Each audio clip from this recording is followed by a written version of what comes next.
জানে যে এই লড়াইটা বিজেপির বিরুদ্ধে, এবং বিজেপির বিরুদ্ধে যদি কেউ লড়াই করে তার নাম নওশাদ সিদ্দিকী নয়, মমতা বন্দ্যোপাধ্যায়। তাই ভাঙড়ের মানুষ এবং গোটা পশ্চিমবঙ্গের মানুষ, ডেফিনেটলি লোকসভা যাদবপুর কেন্দ্রের মানুষ, তারা এই লড়াইয়ে মমতা বন্দ্যোপাধ্যায়ের পাশে থাকে। ওই ভদ্রমহিলা যে শিবলিঙ্গ নিয়ে বাজে মন্তব্য করেছেন, উনি ধর্মকে আঘাত করতে ছাড়েনি, আর নওশাদ সিদ্দিকীকে আইএসএফকে আঘাত করবে না? ওনার তো রন্ধে রন্ধে ওই ধরনের কথাবার্তা চলছে। 1998 সালের কথা কি উনি ভুলে গিয়েছেন? বিজেপির গর্বে তৃণমূলের জন্ম হয়েছিল 1998, 1999, 2000, 2002, 2004, একাধিক সময় তো মমতা ব্যানার্জি বিজেপির সাথে ঘর সংসার করেছে। আজকের ডেটেও উনি বলে আরএসএস অত খারাপ ছিল না। উনি আজকের ডেটেও বলেন আডবাণীজি, মোদি, অতলজি ভালো ছিল, অমিতজি খারাপ। তাহলে ওনাদের কথা কি? ওনারা হচ্ছে বিজেপি আর তৃণমূলের বাইনারি করে, বিজেপি তৃণমূল যোগ শাসক রেখে এই নির্বাচন বৈতরণীটা পার করার চেষ্টা করছে। আর আইএসএফকে মানুষ ভালোবাসছে, সেই জন্য আইএসএফকে দেখে দিতে চাইছে। তবে প্রস্তুত থাকুন যাদবপুর এলাকার ধর্মপ্রাণ মানুষেরা, কি হিন্দু কি মুসলমান কি ভিন্ন ধর্মের যারা না কেন, সায়নী ঘোষ মহাশয়ার ওই যে শিবলিঙ্গ নিয়ে যে বাজে মন্তব্য করেছেন, ধর্মকে অবজ্ঞা করেছেন, ধর্মকে আঘাত করেছেন, এই ধর্মকে আঘাতের জবাব ধর্মপ্রাণ মানুষেরা দেবে। সিএ তো ভোট ধরা কল, কি প্রতিক্রিয়া দেবো? সিএ করেছে, তৃণমূলের মনে লাড্ডু ফুটেছে। বিজেপি একটা ভোটকে তার ধরে রাখতে চাইছে, আর তৃণমূল সিএ এর ভয় দেখিয়ে ভোট করতে চাইছে।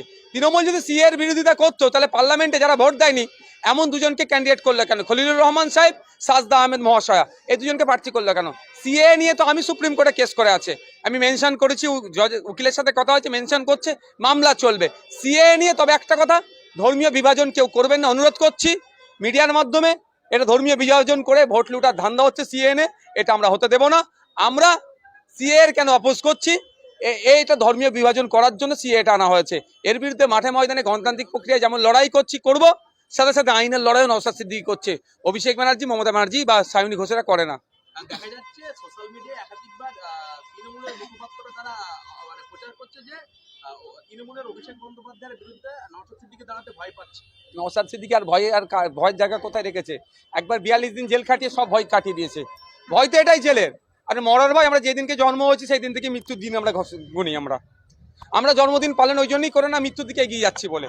আরো কিছু কারণ আছে, তো মৃত্যুর ভয় আমরা করি না, মাথায় কাপড় বেঁধে সবসময় করি।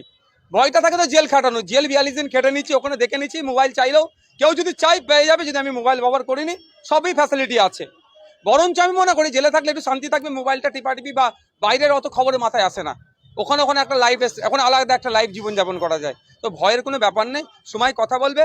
আমাদের রাজ্য কমিটির আছে, এদেরকে একটু ভালো করে বলুন যাতে আমার সাথে যেন সাথ দেয়। এরা কয়েকজন একটু বেগড়িবাই করছে আমাকে নিয়ে, যাতে আমাকে ওখানে অনুমোদন দেয়। অবশ্যই, এখনো বলছি, আজকেও তো বললাম আমি অনুমোদনের অপেক্ষায় আছি।